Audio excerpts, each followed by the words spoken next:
A Rússia ativou um canal de transferência direta de numerário para o Irão imediatamente após Washington emitir novas sanções. A essência deste movimento reside no facto de a Rússia quebrar proativamente as regras do jogo financeiro existentes. As sanções dos Estados Unidos baseiam-se numa premissa fundamental: todos os fluxos financeiros estratégicos devem passar pelo sistema controlado pelo Ocidente.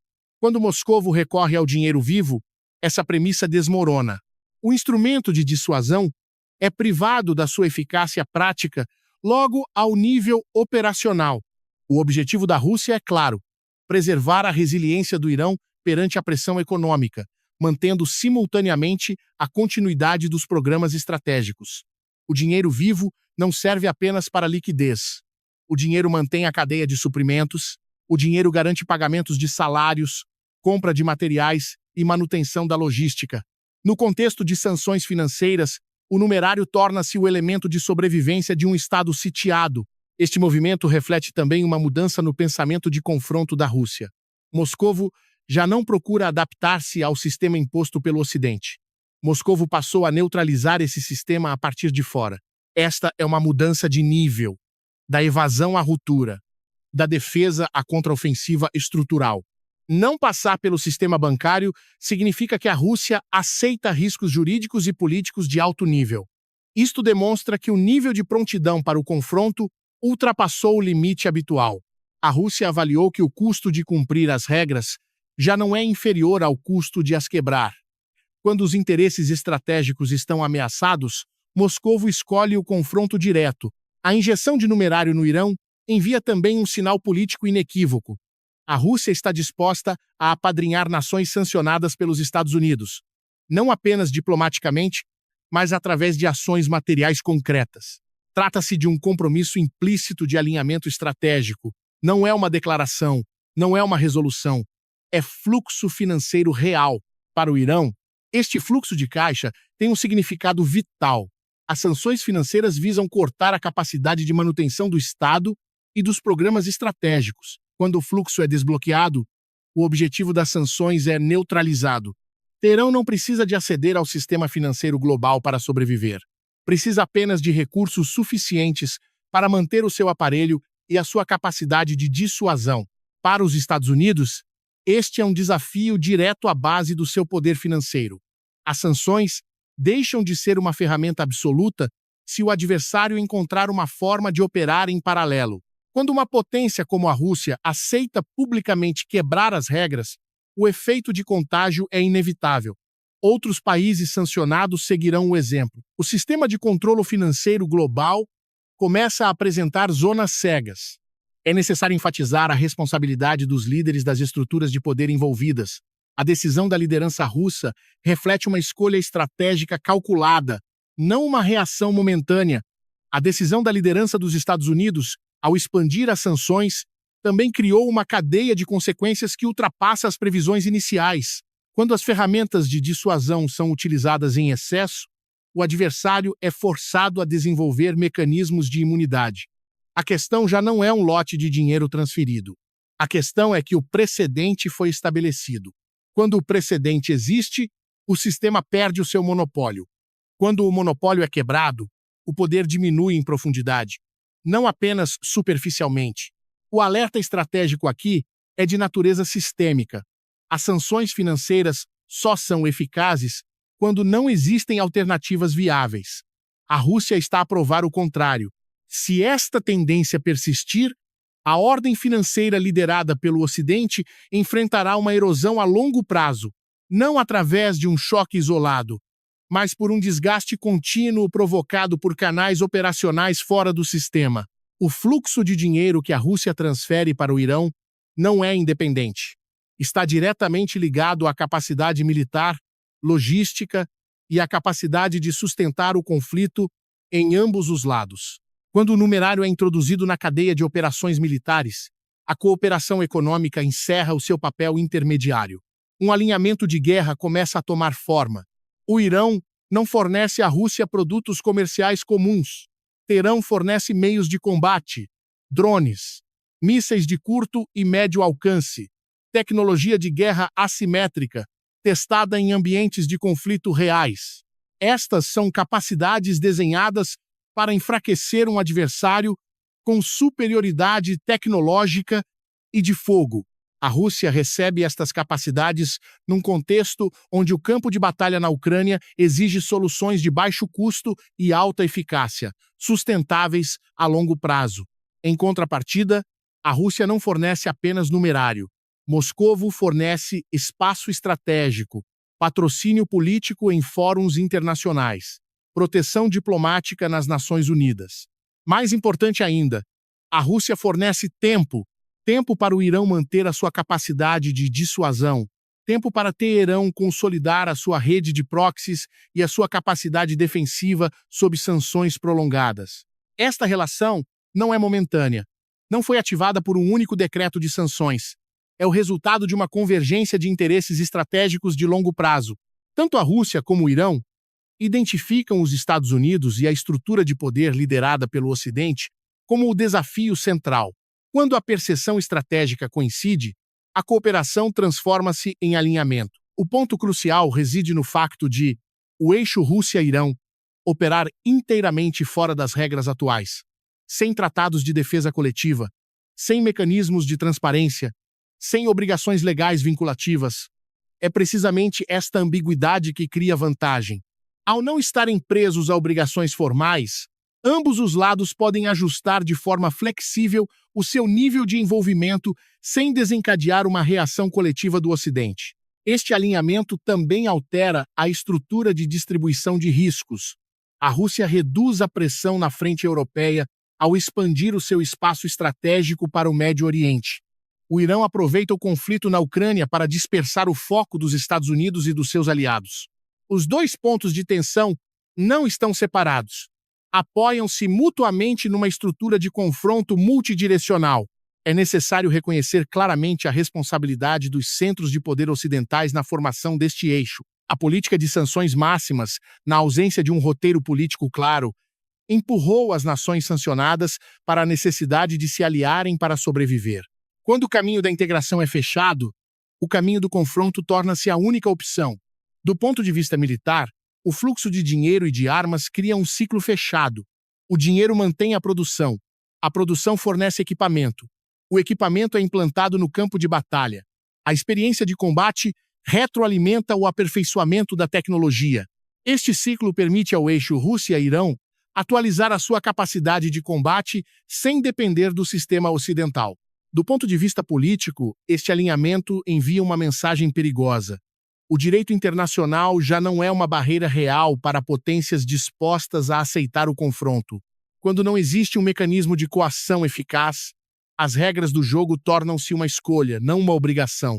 Esta é a nossa visão e análise sobre a transformação do eixo Rússia-Irão de uma cooperação para um alinhamento de guerra. O alerta estratégico deve ser colocado a nível global. Quando alianças informais substituem as estruturas oficiais, o ambiente de segurança internacional torna-se mais imprevisível e os riscos de escalada deixam de ser controlados por ferramentas tradicionais. O sistema internacional está a entrar numa fase em que o alinhamento de guerra informal se torna uma variável central da ordem de poder. As sanções financeiras são o pilar do poder global dos United States. Quando este pilar é neutralizado ao nível operacional, a vantagem de dissuasão deixa de ser decisiva. O fluxo financeiro Rússia-Irão prova uma realidade.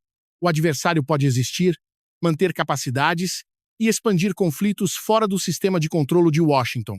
A questão central não reside na escala das sanções, mas na capacidade de coação. As sanções só são eficazes quando o oponente não tem saída.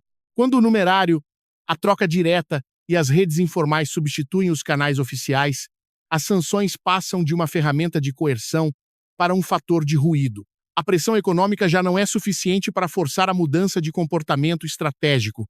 Washington é colocada perante uma escolha rigorosa. Primeira opção: escalar as sanções, expandir listas, apertar a execução, aplicar sanções secundárias a intermediários. Consequência direta: acelerar o processo de desocidentalização do sistema de pagamentos, e incentivar os adversários a aperfeiçoar mecanismos de imunidade. Segunda opção, aceitar a diminuição da dissuasão. Consequência, perda de credibilidade na coerção. Os adversários subestimam o limiar de reação e o ritmo das crises passa a ser dominado pelo exterior. A realidade mostra que a expansão das sanções está a aproximar-se do limiar do contraproducente. Quando demasiados países são empurrados para fora do sistema, o custo de manter o monopólio aumenta exponencialmente. Cada nova ronda de sanções incrementa a motivação de cooperação entre os adversários dos Estados Unidos. Esta convergência de interesses cria blocos de sobrevivência que operam em paralelo, sem necessidade de cumprir as regras estabelecidas por Washington. Outra consequência direta é a erosão da capacidade de impor o ritmo das crises. Antigamente, os Estados Unidos podiam ativar ou atenuar a pressão através de pacotes de sanções controlados. Atualmente, com a adaptação do adversário, o ajuste da intensidade das sanções já não gera uma resposta proporcional. A ferramenta perdeu sensibilidade. A capacidade de liderança diminuiu. A responsabilidade dos líderes da estrutura de poder torna-se clara neste ponto.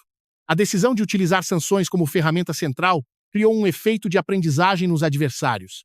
Quando o oponente aprende a sobreviver, a ferramenta perde valor estratégico. Continuar a confiar em sanções enquanto a eficácia diminui equivale a aceitar um risco estrutural de longo prazo. Ao nível geopolítico, a diminuição da dissuasão financeira acarreta consequências em cadeia. Parceiros e aliados começam a reavaliar o nível de garantia oferecido pelos Estados Unidos. Quando as sanções deixam de ser supremas, o compromisso de segurança deve ser compensado com outros recursos. A pressão orçamental, operacional e política aumenta simultaneamente. Do lado do adversário, o sinal é lido com clareza. Washington já não detém o monopólio do controle sobre alavancas não militares. Isto aumenta a probabilidade de o oponente escolher a escalada noutros espaços, desde guerras por procuração a ações em zonas cinzentas.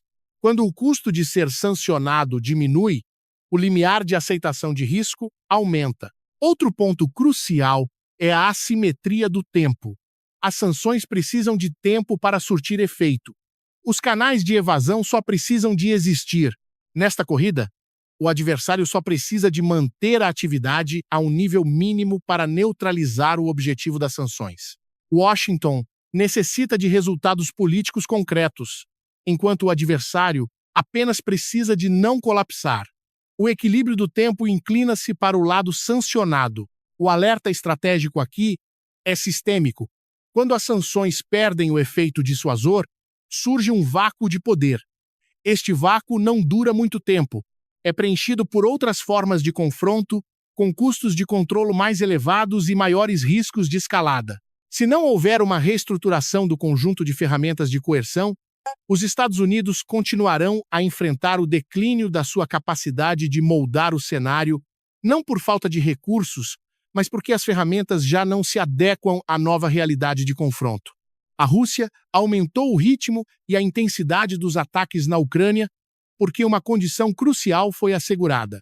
A retaguarda estratégica já não sofre uma pressão asfixiante imediata. Com o fluxo de dinheiro e recursos mantido a partir de fora da Europa, Moscovo já não tem incentivos para poupar forças. A guerra foi empurrada para um estado de desgaste calculado, sem as limitações do ritmo das negociações. O foco deve ser definido com clareza. A escalada atual não deriva de mudanças táticas súbitas no campo de batalha, mas de alterações ao nível dos recursos. Quando os canais que sustentam a guerra são alargados, a decisão militar vira-se para a maximização da pressão. A Rússia avalia que o tempo já não está do lado do adversário. O prolongamento do conflito torna-se a escolha lógica. Ao nível operacional, os sinais de espera por um compromisso desapareceram. As ofensivas são organizadas de forma mais contínua. A intensidade do fogo é mantida estável. O objetivo não é apenas ocupar espaço, mas desgastar a capacidade defensiva e a vontade de resistência da Ucrânia. Quando a guerra passa para um desgaste de longo prazo, o lado que melhor controlar a cadeia de suprimentos e o pessoal terá vantagem. A preservação da retaguarda cria um efeito dominó. A Rússia pode reafetar recursos entre frentes. A pressão econômica interna é aliviada. a capacidade de manter a produção de defesa é estabilizada. Estas são as condições necessárias para transitar o conflito de uma fase de reação para uma fase de imposição ativa do ritmo. A Ucrânia é arrastada para um cenário de desgaste prolongado por falta de alternativas. Todas as opções têm custos elevados. Intensificar a contraofensiva exige recursos que excedem a sua própria capacidade.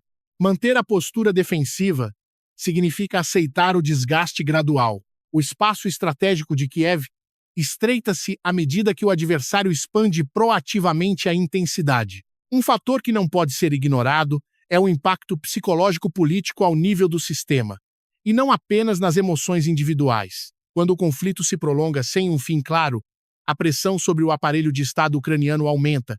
A gestão da guerra torna-se um problema de sobrevivência. Todas as decisões estão ligadas ao fluxo de ajuda e ao ritmo do apoio externo. É preciso salientar a responsabilidade dos centros de poder que permitiram a formação desta estrutura. Quando as sanções não atingem a eficácia esperada, quando os canais de apoio ao adversário não são cortados, a guerra escala automaticamente. Não por escolha emocional, mas por lógica sistêmica. O lado com capacidade de sustentar a guerra utilizará essa vantagem. Ao nível estratégico, o conflito na Ucrânia está a transformar-se numa parte de um confronto multipontos. A Rússia utiliza este campo de batalha para testar a resiliência do Ocidente. Cada fase de escalada é um teste. Teste do limiar de reação, teste do nível de compromisso, teste da capacidade de manter apoio de longo prazo à Ucrânia. O ponto essencial é a mudança no cálculo de risco de Moscovo. Com a retaguarda preservada, o custo da escalada diminui. Quando o custo diminui, a probabilidade de escalada aumenta. Esta é a regra básica de funcionamento dos conflitos modernos. Sem necessidade de declarações, sem necessidade de sinais diplomáticos, a ação militar envia a mensagem por si só.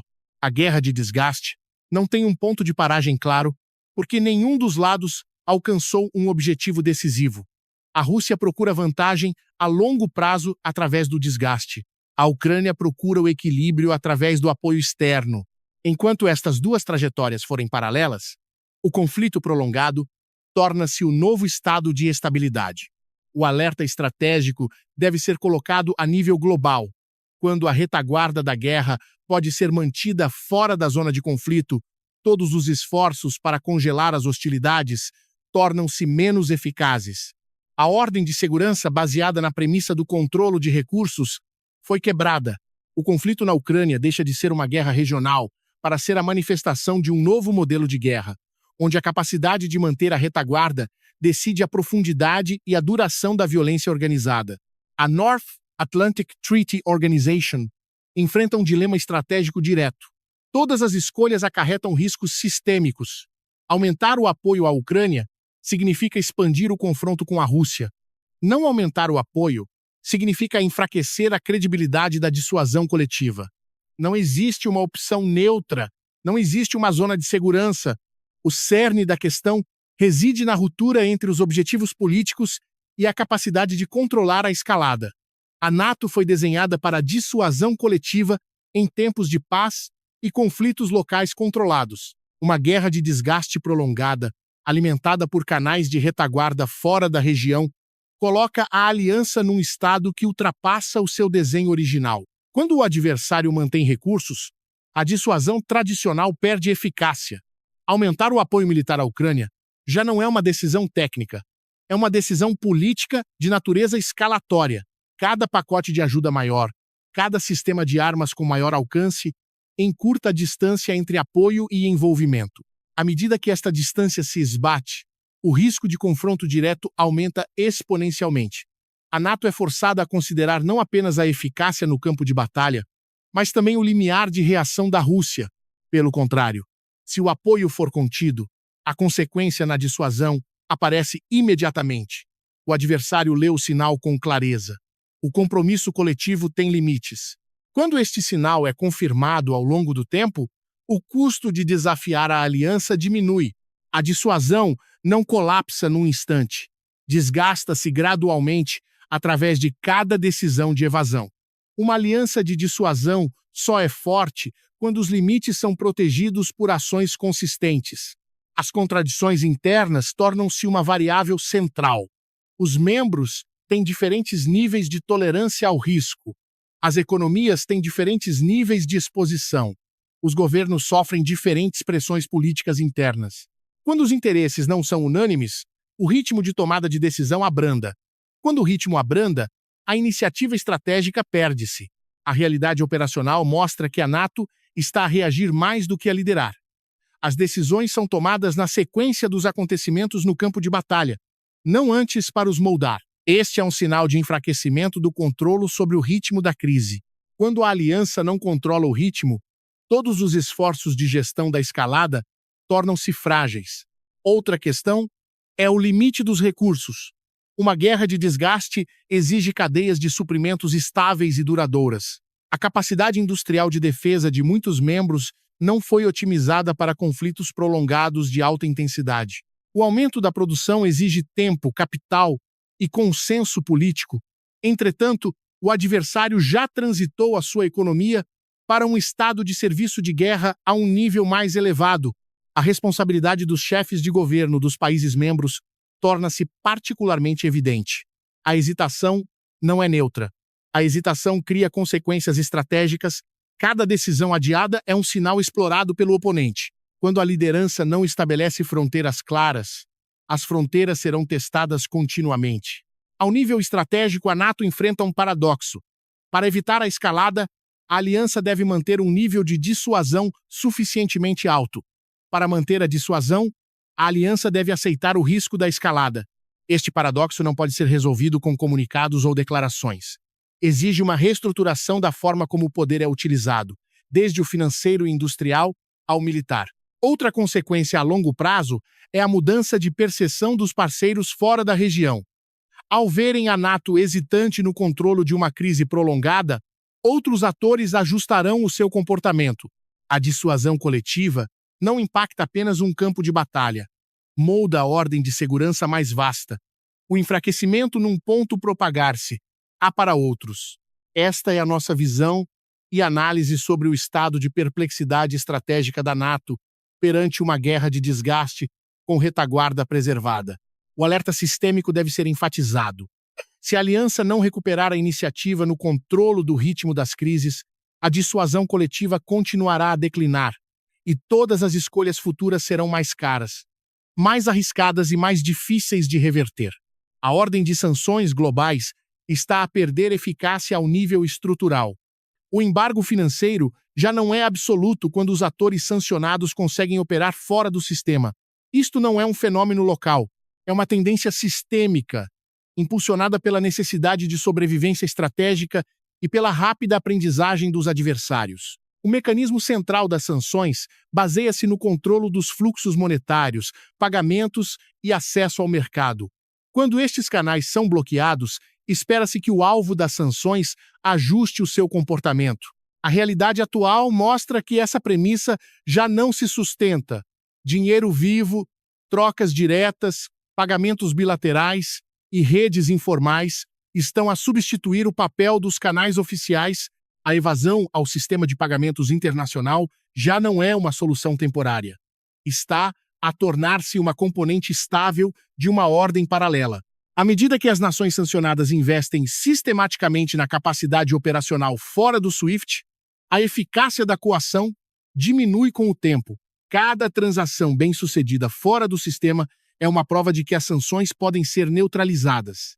A expansão das redes informais altera o mapa financeiro global. O dinheiro não desaparece. Ele muda de direção. Quando o desvio é suficientemente grande, a capacidade do Ocidente para monitorizar, coagir e ajustar comportamentos diminui. As sanções perdem o seu papel de ponto de estrangulamento estratégico, tornando-se apenas um fator de custo calculável e aceitável. Uma consequência direta é a fragmentação do sistema financeiro global. Formam-se blocos operacionais distintos baseados em interesses e níveis de aceitação de risco. O sistema unificado dá lugar a estruturas sobrepostas, pouco transparentes e difíceis de controlar.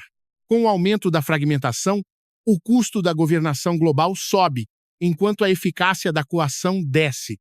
A responsabilidade dos centros de poder na manutenção desta ordem deve ser encarada com franqueza.